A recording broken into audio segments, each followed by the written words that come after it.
السلام علیکم ورحمۃ اللہ وبرکاتہ۔ بعد میں کوئی اور کام، سب سے پہلے متدان، اپنا ووٹ ضرور ڈالیں۔ اس بات کی فکر کریں کہ آپ کے گھر میں کوئی بھی ووٹ ڈالنے سے رہ نہ جائے۔ اپنے ووٹ کا صحیح استعمال کیجیے۔ ووٹ ایک شہادت ہے، ایک گواہی ہے۔ ووٹ آپ کا ہتھیار ہے، ووٹ آپ کی طاقت ہے۔ جب آپ کسی کو ووٹ دے رہے ہوتے ہیں نا، تو آپ گواہی دے رہے ہوتے ہیں، یعنی آپ اللہ کی عدالت میں گواہ بن جاتے ہیں اس بات کے کہ آپ جس کو ووٹ کر رہے ہیں، اس کا مطلب یہ ہے کہ آپ گواہی دے رہے ہیں کہ یہ شخص اچھا ہے، یہ شخص لوگوں کی بھلائی کے لیے کام کرے گا۔ اسی لیے بہت خیال کر کے آپ کو ووٹ دینا ہے۔ ووٹ ایک شہادت ہے۔ قرآن مجید میں شہادت کے بارے میں بڑی تاکید کی گئی ہے۔ قرآن مجید میں اللہ تعالیٰ ارشاد فرماتا ہے کونوا قوامین للہ شہداء بالقسط۔ ایک دوسری آیت میں اللہ تعالیٰ ارشاد فرماتا ہے واقیموا الشہادۃ للہ۔ اور ایک اور جگہ اللہ تعالیٰ ارشاد فرماتا ہے ولا تکتموا الشہادۃ ومن یکتمھا فانہ آثم قلبہ۔ ان تمام آیتوں کا جو مفہوم ہے وہ یہ ہے کہ ٹھیک ٹھیک گواہی دو، گواہی کو چھپاؤ مت، ٹھیک ٹھیک باتوں کی گواہی دو، جو سچ ہے بس وہی بولو، اور شہادت کو نہ چھپاؤ، یعنی جو بات تمہیں معلوم ہے، جو بات صحیح ہے اس کو ہی بولو، اور جو شہادت کو چھپائے گا اس کا دل گنہگار ہوگا۔ تو یہ جو ووٹ ہے نا، یہ ایک شہادت ہے۔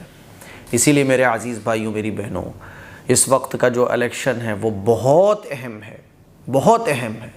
ووٹ ڈالنے میں بالکل سستی نہ کی جائے۔ جس تاریخ میں آپ کے یہاں ووٹنگ ہو رہی ہے، جس تاریخ میں آپ کو ووٹ ڈالنا ہے، آپ اگر شہر سے باہر ہیں تو اس تاریخ میں اپنے شہر کو پہنچ جائیں۔ آپ اگر عمرے پہ جا رہے ہیں تو اس بات کا خیال کریں کہ آپ کا ووٹ ڈلنے سے نہ چھوٹنے پائے۔ ایسا نہ ہو کہ آپ عمرے پہ چلے جائیں اور آپ کا ووٹ رہ جائے۔ ایک ایک ووٹ بہت قیمتی ہے، بہت قیمتی ہے۔ کچھ لوگ ووٹ ڈالتے ہی نہیں ہیں، وہ کہتے ہیں نہیں میں نہیں ڈال رہا ہوں، غلط بات ہے۔ ووٹ نہ ڈالنے والا اور بغیر سوچے سمجھے بس آنکھ بند کر کے تعلقات کی بنیاد پر یا پارٹی کی اندھی محبت کی بنیاد پر آپ اپنے کینڈیڈیٹ کو سپورٹ کر رہے ہو، آپ یہ نہیں دیکھ رہے کہ یہ قوم کے لیے بھلائی کرے گا کہ نہیں کرے گا، تو یاد رکھو آپ اللہ کی عدالت میں گنہگار ہوگے۔ اسی لیے ووٹ ڈالو، پوری امانت کے ساتھ، سچائی اور ایمانداری کے ساتھ ووٹ ڈالو۔ ہوتا کیا ہے کہ ہماری پارٹی کے آدمی کو ٹکٹ نہیں ملا تو اب ہم اس سامنے والے کو ہرانے کے لیے اس آدمی کو ووٹ ڈالیں گے۔ یاد رکھو، اگر آپ کسی ایسے شخص کو ووٹ دے رہے ہو جو ظلم کو عام کرے گا، جو لوگوں کو ستائے گا، جو فاسق ہے، فاجر ہے، عیاش قسم کا ہے، جو معاشرے میں برائیوں کو عام کرتا ہے، معاشرے کے لیے کوئی بھلائی کا کام نہیں کرتا، ایسے آدمی کو ووٹ دینے سے بچو۔ اب آپ کہو گے مفتی صاحب آج کل تو سیاست میں لوگ ہی سارے ایسے ہیں، اگر سارے ہی لوگ ایک جیسے ہوں تو پھر اس شخص کو ووٹ دینا چاہیے جس سے بھلائی کی امید زیادہ ہو اور نقصان کی امید کم ہو۔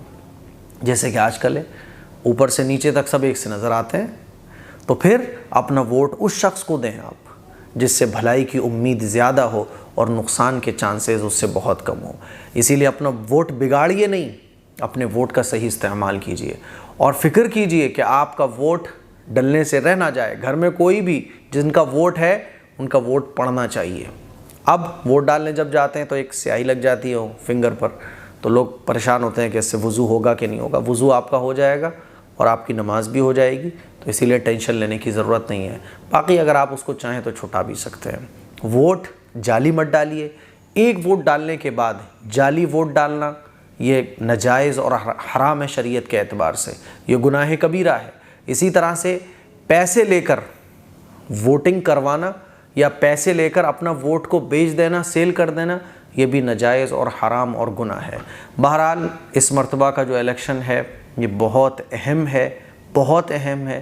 ہمیں اور آپ کو چاہیے کہ متحد ہو کر سمجھداری سے، ایمانداری اور سچائی کے ساتھ، صرف تعلقات کی بنیاد پر نہیں، میرا آدمی کھڑا ہو گیا ہے اس بات پر نہیں، بلکہ خوب غور و فکر کرنے کے بعد اپنے ووٹ کا صحیح استعمال کیجیے۔ السلام علیکم ورحمۃ اللہ وبرکاتہ۔